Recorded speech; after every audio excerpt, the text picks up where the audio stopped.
Hello everybody, this is AG here, and welcome once again to the Indianapolis Motor Speedway. What a week it has already been here for the first week of Indy 250 week.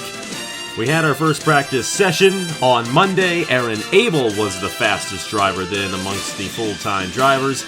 Luna Lona went to victory lane yesterday in the Grand Prix of Indianapolis, but today the focus is now on the Indy 250 solely.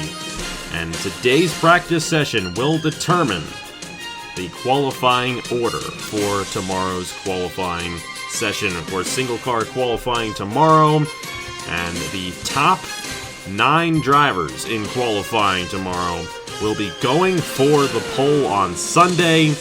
And the bottom 9 drivers tomorrow will be facing elimination on Sunday. So where you qualify tomorrow could very well determine whether or not you make it into the show. It's going to be very fascinating to see how that ends up coming into effect. But also, for the first time ever here for these practice sessions, we did so in the first one on Monday. We're doing it again here today, and we'll do it for Carb Day practice next week.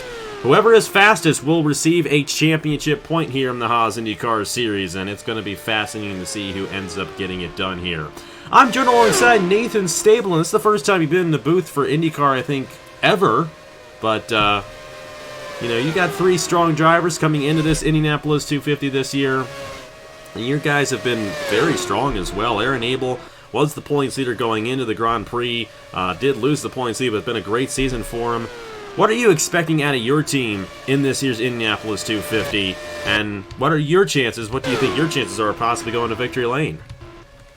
Well, first off, thanks for having me up here in the booth at my home racetrack. I love this place, and as far as for NS Racing, we really try to focus a lot on this race, with it being a home race and the biggest race on the calendar for the Haas IndyCar series. And Abel's been fast all season, and Nap's been trying to get some good ones today as well.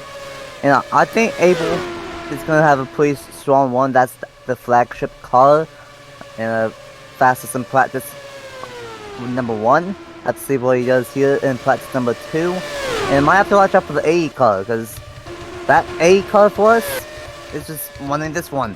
One race only, and we don't care what happens to it. So we're just throwing out all the eggs in all 3 cars, but especially in the AE, since we know that this one is only doing the Indy 250 and the Indy 250 only. And Bruno Diacomo, your driver, is yet to go to victory lane over there in the Wawa Sprint Series, but definitely know that he is excited to be in this race. Of course, he still has to qualify, of course, but going to have a great opportunity driving for your team, and you guys have had a great season, even though you haven't gone to victory lane yet. Both Aaron Abel and Jay Knapp in the top half of the points coming into this race, and Jay Knapp went from 25th to 8th in yesterday's Grand Prix, so I know Jay Knapp is ready to go for this one, and definitely excited to see how he all figures it all out here for the Indianapolis 250 in his second attempt there for NS Racing. We went over the 26 full-time drivers and their Indy 250 stats on Monday, so we'll begin today with the drivers who are only attempting this race this season. And, of course, we mentioned Bruno Diacomo there in the number 80 machine for NS Racing. It'll be his first Indianapolis 250, assuming that he qualifies. And like I mentioned, has been running in the Wawa Sprint Series. Been a battle over there trying to get him to the chase, but doesn't have to focus on any points for this race or anything like that at all. It's all about tomorrow being one of the fastest 27 to lock the spot in. And, of course, bonus if you get into that top 9 and get to go for the pole on Sunday, and I'm sure Giacomo would love to have an opportunity at doing that. But this is a driver who I know is going to have a great opportunity if he can make it into the show, of course. And most of these guys will make it into the show for the Indianapolis 250. 33 of the 36 drivers attempting make it in, and the 3 drivers who fail to qualify will be in the Freedom 50 next Friday.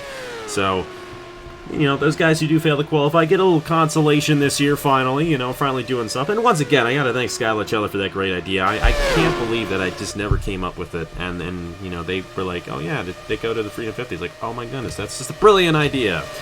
And hopefully, for Giacomo's case and, for all these guys' case, especially the Indy 250 only drivers, that they all get in. That's how it's always been. The Indy 250 only drivers have always made it into this show. We'll just have to see if that streak, in fact, continues here in 2023. Here's the number 37. This is Haershill Motorsports, one of the two teams attempting the Indy 250 only this year. And this car driven by Mason Brown. Now, Mason Brown has tasted what it's like to fail to qualify for this race. Attempted this race 3 years ago in 2020, but failed to qualify. I am so sorry. This is Benny Moore in the 37, not Mason Brown. I think Mason Brown drove the 37 back then.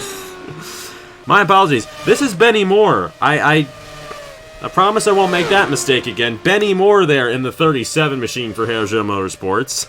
He's been driving there in the Sprint Series as well. He's been doing an excellent job over in the Sprint Series. Actually won the opening race of the season over there.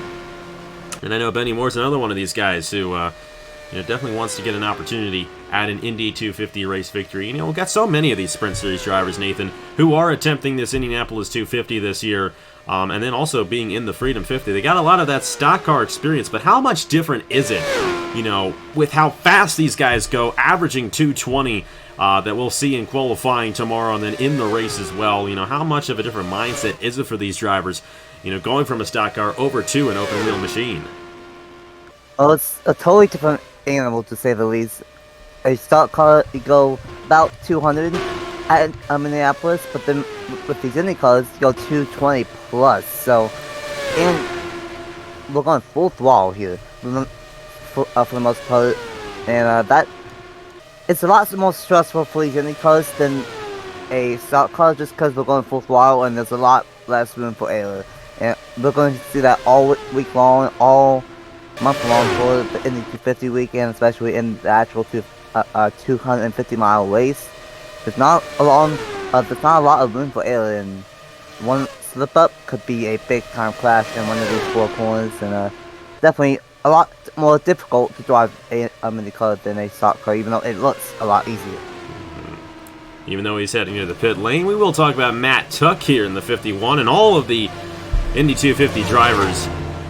Indy 250 only drivers, I should say. He is absolutely the most experienced of them all. This is going to be his 5th Indianapolis 250, driving for Grattan Autosport. And of course, these guys have Nicholas Samadillo and Justin Seidel, 2 past IndyCar Series champions.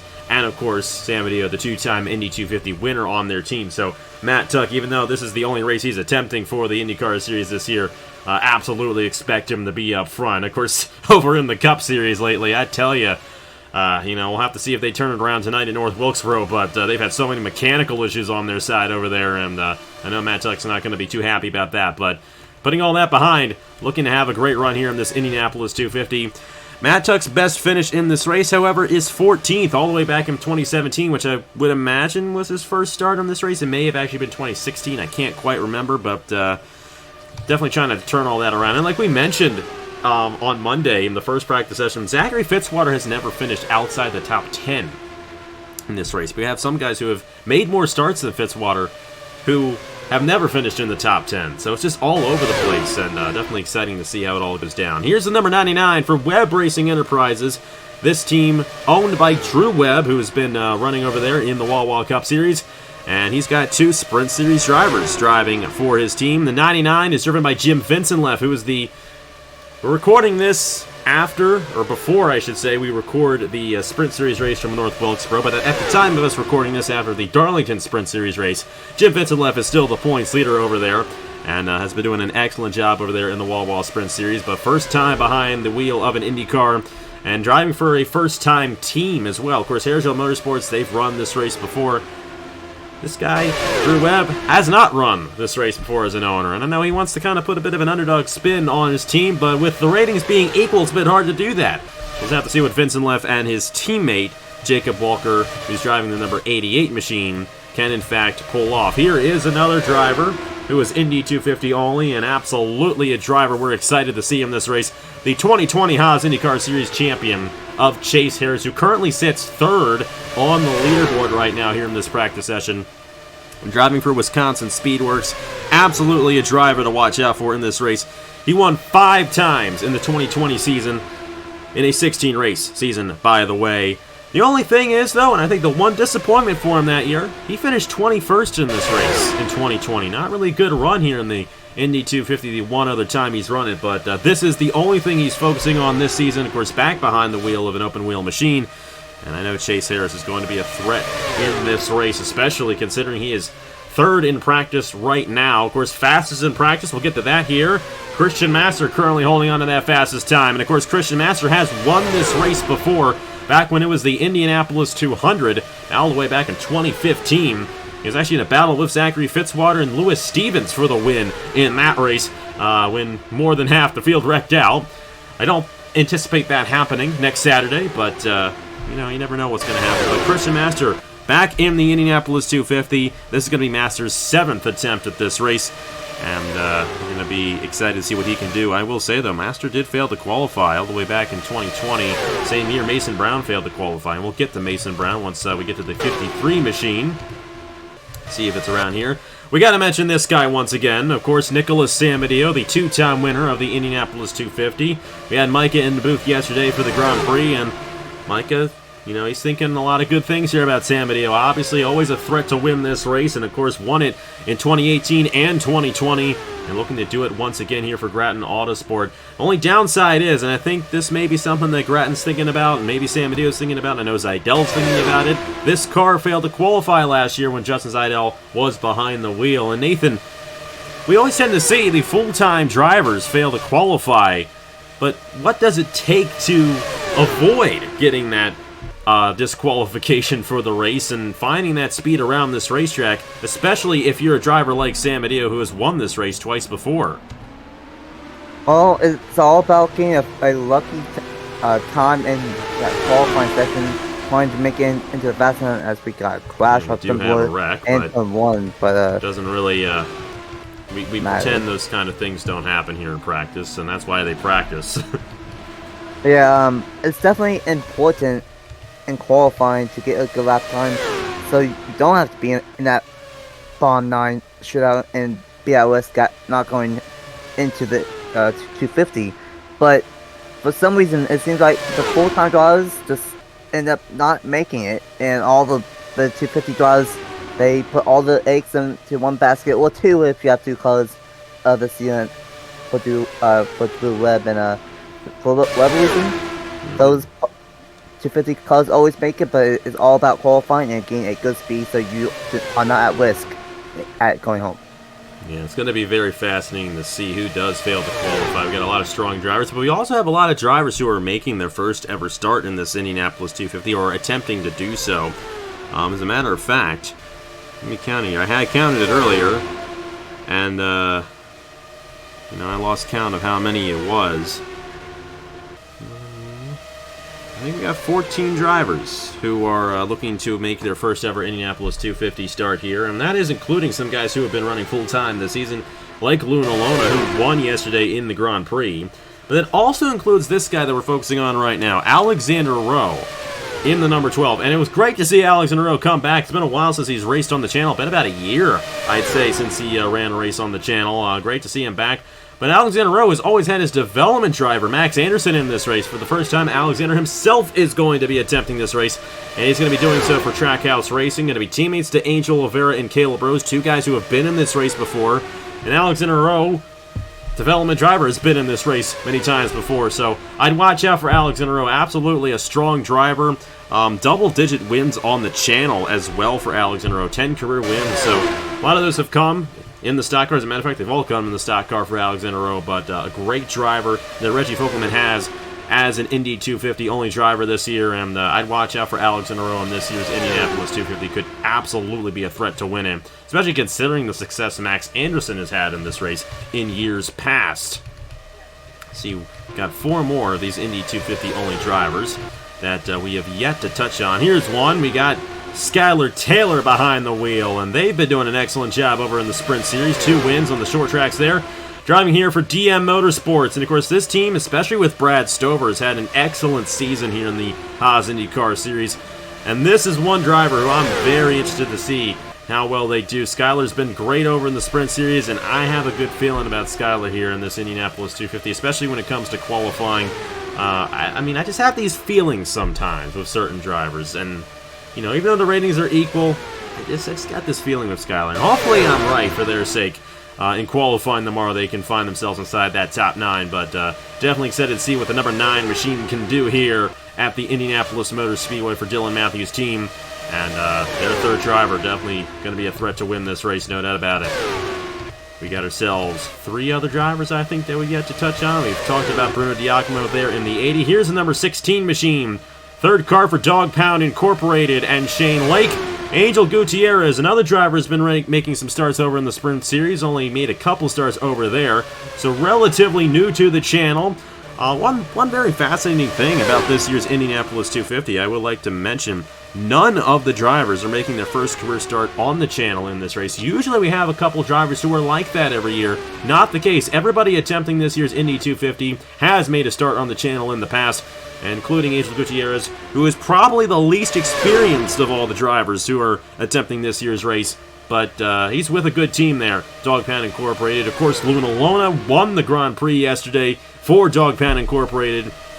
Let's have to see how well the 16 machine can, in fact, run in the big race on Saturday, assuming he's able to qualify. But excited to see what Gutierrez can do there in that 16 machine there for Dog Pound Incorporated. Here is the 88 machine. This is Jacob Walker, going to be his first ever start in the Indianapolis 250, assuming he qualifies. Teammate to Jim Vinson left there at Webb Racing Enterprises. And definitely excited to see what the 88 machine there can, in fact, do. And Jacob Walker hasn't gotten a race victory yet on the channel, but wouldn't it be something if this was his first win on the channel here at the Indianapolis Motor Speedway in the big race. Mason Brown, we're finally getting the Mason Brown here. Apologize for that confusion earlier on. I don't know what I was thinking. This is going to be Mason Brown's second attempt at the Indianapolis 250, and as I mentioned, failed to qualify for this race in 2020. I know he does not want to fail to qualify once again. He's driving for a great team, a great organization, Dracoan Racing Enterprises, and definitely watch out for Mason Brown in this year's Indianapolis 250, especially if he can make it into the big show. Dracoan Racing Enterprises definitely puts together a great program. And Christian Masters has been doing a great job this season for that team. And so has Landon Smith Jr. They've been trying to get some good runs here and there. But Mason Brown, watch out for him. Looking to finally make it into this race. Even after 3 years ago, he failed to qualify. He's back at it, looking to make it into the Indy 250. I think we got one more driver that we've yet to mention. I think. Hang on, let me make sure I got this right here. You know what? I think we have talked about all 10 of the Indy 250 only drivers. So with all that being said, of those 10 Indy 250 only drivers, Nathan, who do you think is going to be the strongest of those 10 going into Saturday's big race? Next Saturday's big race, I should say. Well, honestly, being a little bit biased, I'm hoping that the A does pretty good. But without me being biased, I think Matt Tuck's going to be a threat in that number 51 for Grand Autosport. Hopefully they can make it this year. I'm also going to have to say Jim Vinson left in that number 99 as well. He's been very good in the Sprint Series. Going to be pretty good. And probably be one of the better Indy 250 only drivers here. And those are my 2 or 3 drivers to watch out for if you're a Indy 250 driver. And speaking of Indy 250, in this main practice session, look at who is on top of the board, the defending champion of this event. Yeah, Trey Smith. You know, for Trey Smith, it's been a solid year for him. It's not been quite to the level he had last year. I mean, going into this race last year, he had already grabbed the race victory at Riverside, was in a battle with Fitzwater for that top position in the point standings, and they ended up being the 2 drivers going after it for the race win. Who knows, we could see Luna Lona, Aaron Abel, Justin Zayadel, those guys really duke it out in this race for the race victory. But Trey Smith, last year's Indianapolis 250 champion, driving for Ryan Durrani Incorporated, moving over to Otter Island Motorsports this year, and obviously it's been a great season for him. Won at Richmond earlier in the season, even though that place is really much nothing like Indianapolis. Still an oval track as Yakima just tapped the outside wall. I mean, any wrecks that happen here really don't matter. They don't mean anything. But, definitely want to get those bugs out while you can, because if you wreck in the race, that's it. You're not going to win it if you wreck in the big race, and I know these guys definitely want to avoid all of that. But back to Trey Smith, of course, won this race last year, almost won the championship last year as well. absolutely one of the favorites to win this race, no doubt about it. You know, we talk about Nicholas Amedeo all the time. He's always a threat to win this Indy 250. And I think Trey Smith may actually be the new guy to really watch out for here in the Haas IndyCar Series. So much success last year, and like I said, couldn't quite pull off the championship, but won this race. And if this race was a double points race, he would have won the championship. Of course, as we mentioned many times before, this is not a double points event anymore, and hasn't been for a while. It's not a double points event in real life anymore. They're finally taking after us now. We taught them something. How about that? But Trey Smith absolutely going to be a threat to win, especially considering that he's fastest in practice right here. And, of course, an extra bonus point towards the championship, and that could go a long way once we get to Pocono in August. So, definitely excited to see what Trey Smith can do. And I would like to mention this, too. You know, this is something that we haven't really talked about too much. This is going to be the 10th running of this race.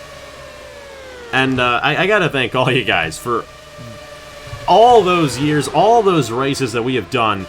This race, by far, and if you've heard all the calls that I've made for this race in the past, you know that this is my favorite, my absolute favorite race to do on this channel. I love the Thanksgiving 500, I love doing the Wawa Cup Series, but nothing beats this race. That's why I put so much into it, that's why we have Indy 250 week, that's why we do single car qualifying, and the Indy 500 is my absolute favorite race in the world. This is my absolute favorite race to do on the channel, and I want to make it known just how special it is to win this race. And I know we're just a bunch of, you know, guys who enjoy offline sim racing, but I feel it's very special to win this race in particular.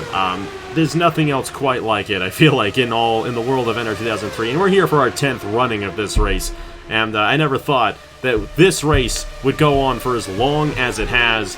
But I'm so thankful that it has, and I'm so excited once again to be here for the Indianapolis 250.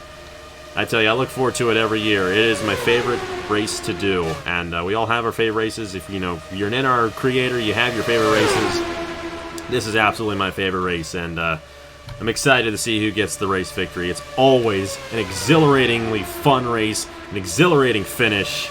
And Nathan, you've been part of that. You know, you've had your drivers in this race before, you've had your team in this race before, and I'm sure you feel the same way about winning this race, and especially considering, too, this is your home racetrack. I know you'd love to see one of your 3 drivers go to victory lane next Saturday. Yeah, you know, this is my home racetrack, it's Indy's Racing's home racetrack. It's like, when you think of Indianapolis, it's already one of the most prestigious racetracks in the entire world, let alone North America. But especially for myself and for Indy's Racing, it's our home track, it's our track that we want to show everyone of what we got.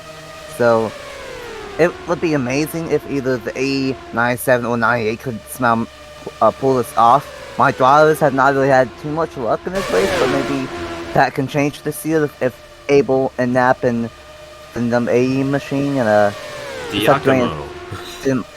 Yeah, I'm not telling you. You can say it, Giacomo. Yeah, I'm so sorry, but welcome to NS Racing. I can't say the name. Welcome to NS Racing, but yeah, this race is special. Crazy that it's been around for 10 years, and it's crazy that this race is, as far as I know, it's the very few that wants 250 miles on an hour. That is a long race in our race, very offline in our race, especially, and that's why it's so special. And for someone, hopefully in NS Racing, someone will be written into the history books in this one. You know, even though it's a 250-mile race, I gotta tell you, this race seems to go by so fast every year now. When I first started doing it, it was like, oh my goodness, that's forever. And now it's like, oh, we're almost done? And let me tell you, even though it's 250 miles, 100 laps here at Indianapolis, it's basically a sprint race. These guys, you know, they go after it every single lap, and you have to put yourself in position during the 2 cycles of pit stops that we normally have. Of course, if a caution falls at the right time, it could become a 3-stop race. So many different factors going into it, and that's just what makes winning it so special. Just how long it is, how fast these guys go, and just how treacherous it is. And, you know, I'm not trying to get too pretentious about it. You know, obviously it's an offline race, you know, and at the end of the day, there isn't too much seriousness about it. but it's still a lot of fun, and it still means a lot to me. And it means a lot, especially to you guys who have been signing up for so many years in this race, and particularly guys like Nicholas Samadillo, Christian Master, Zachary Fitzwater, Thomas Troxell's been in this race a lot, John Andrews, Justin Zidell, they're both looking for their 6th starts in this race, Noah Clifton as well, his 7th start in this race. I mean, guys like them who have been around in this race and just on the channel for so long just means so much to me, and it's just amazing that, you know, when I started this officially back in 2015, I didn't think that I'd still be here doing it, and just have so many guys who were signing up back then still be signing up 8 years later, and even for this race. And it's just amazing. But it's also great to see the new faces as well, and that is what makes this race so great to watch, because you got guys like Vincent Leff and Jacob Walker and Angel Gutierrez riding right alongside Samadillo and Fitzwater, and then Trey Smith, guys who have won this race in the past, and any of them can win it because the ratings are equal. And I know we do the rating system over in the Wawa Cup Series.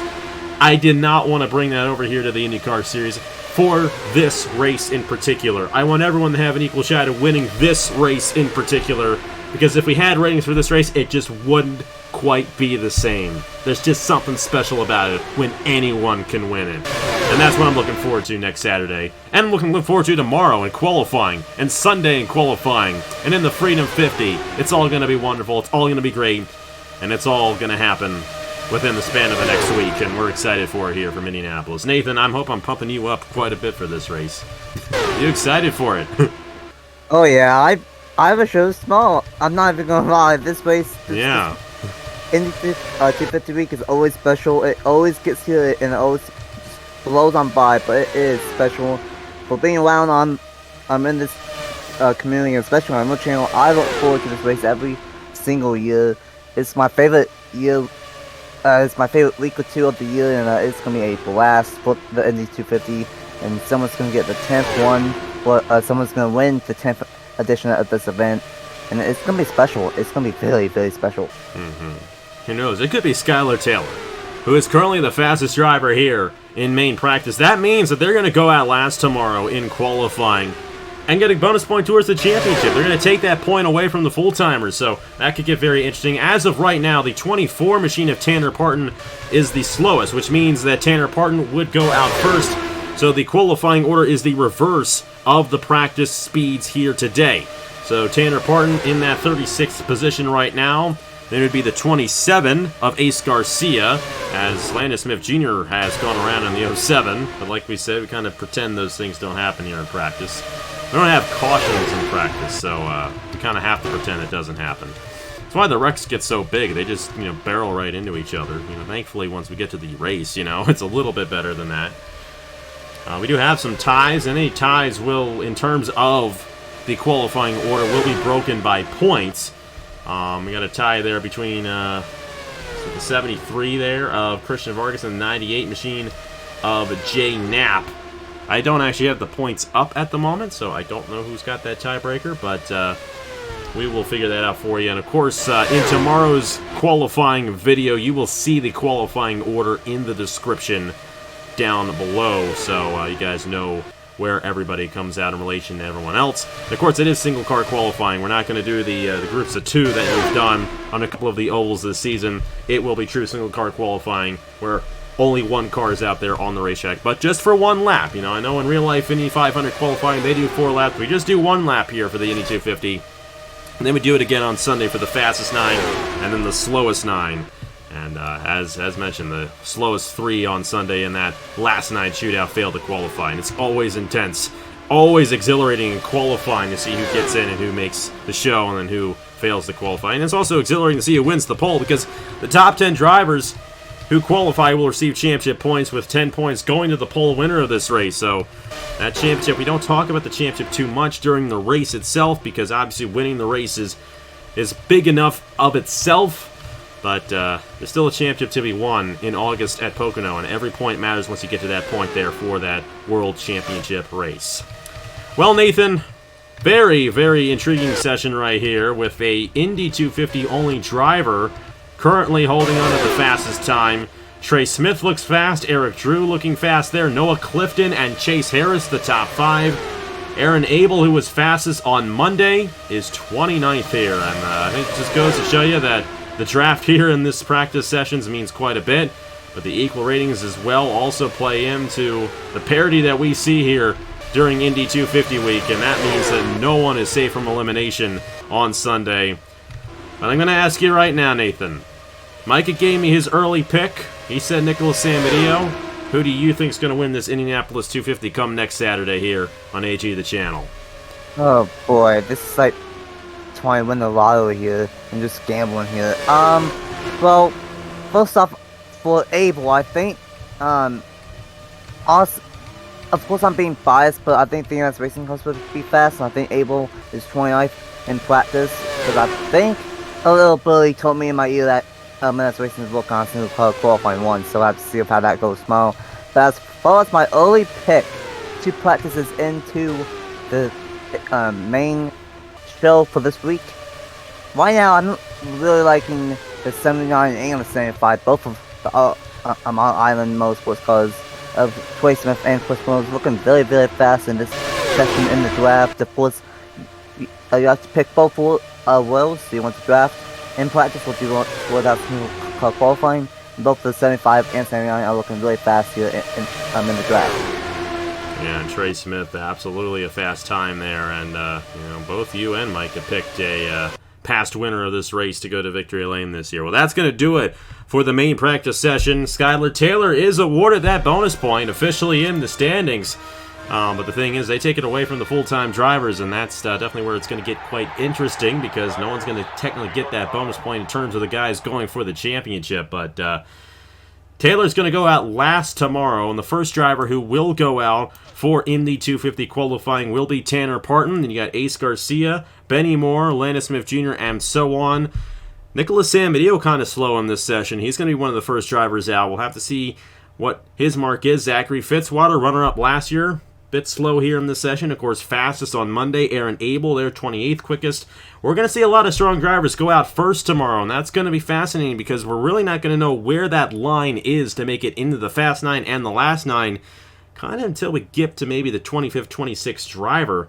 It's going to be fascinating to see who makes it in, who doesn't. It's always exhilarating in qualifying, even though it's just single car laps. It's just so much fun seeing who gets it in. But Nathan, I know you're excited for it. Qualifying tomorrow, noon Eastern time. Fastest 9, we'll do it again on Sunday for the pole, and the slowest 9, they go to bump day, and the slowest 3 on Sunday of those 9 drivers fail to qualify. And Nathan, it's going to be interesting to see how it all goes down. How do you think the Indy 250 only drivers are going to do tomorrow? Because an Indy 250 only driver was fastest here today in the main practice session. Well, I mean, it's been like this for a long time on the channel. Every year the Indy 250 only cars bring some bad, fast machines, and they've always made it into the show, all of them, and looks like that might be the case this year. Looks like they are fastest. Once again, just like you said, and Skylar Taylor is fastest here, being an Indy 250 only driver and team, so have to see, but it's like you said, anything can happen. Anyone can win this race, and it could be one of the full-time drivers, but it can also be one of the Indy 250 only drivers. And right now, Indy 250 cars look pretty fast. They do. Chase Harris, another guy to watch out for. I don't know. It could be any of these 36 drivers, and we'll kind of start to get an idea of who it's going to be tomorrow. Single car qualifying for the Indianapolis 250, noon Eastern time, right here on AG, the channel. And we'll set positions 10 through 27 in the race. And then we'll also get the Fast 9 and Last 9 shootout set. And, of course, Sunday we do it again with the Fast 9 and the Last 9. And then, of course, as always, May 27th, the 10th running of the Indianapolis 250. Noon Eastern time, Saturday, May 27th, right here on AG, the channel. Tonight, we also got a race later on tonight. Southern States 400 from North Wilkesboro in the Wawa Cup Series. Halfway race of the season over there. And it's going to be fascinating to see who gets it done. Hey, don't forget the Wawa Winter Showdown on Tuesday as well. Our little pseudo all-star race for the Wawa Cup Series this year. And it's going to be right here at the Indianapolis Motor Speedway, so stick around for that. Congratulations to Skylar Taylor for being fastest here in the main practice session for the Indianapolis 250. They will go out last in qualifying tomorrow. And we'll have have to see who ends up making it onto the show come Sunday. But qualifying tomorrow, noon Eastern Time, for the Indianapolis 250 single-car runs to determine the Fast 9, Last 9 in positions 10 through 27. Thank you guys so much for watching here. Indianapolis 250 week continues on. And we'll see you guys tomorrow for Indy 250 qualifying. On behalf of Nathan Stapleton, congratulations to Skylar Taylor once again, and I will see you guys later.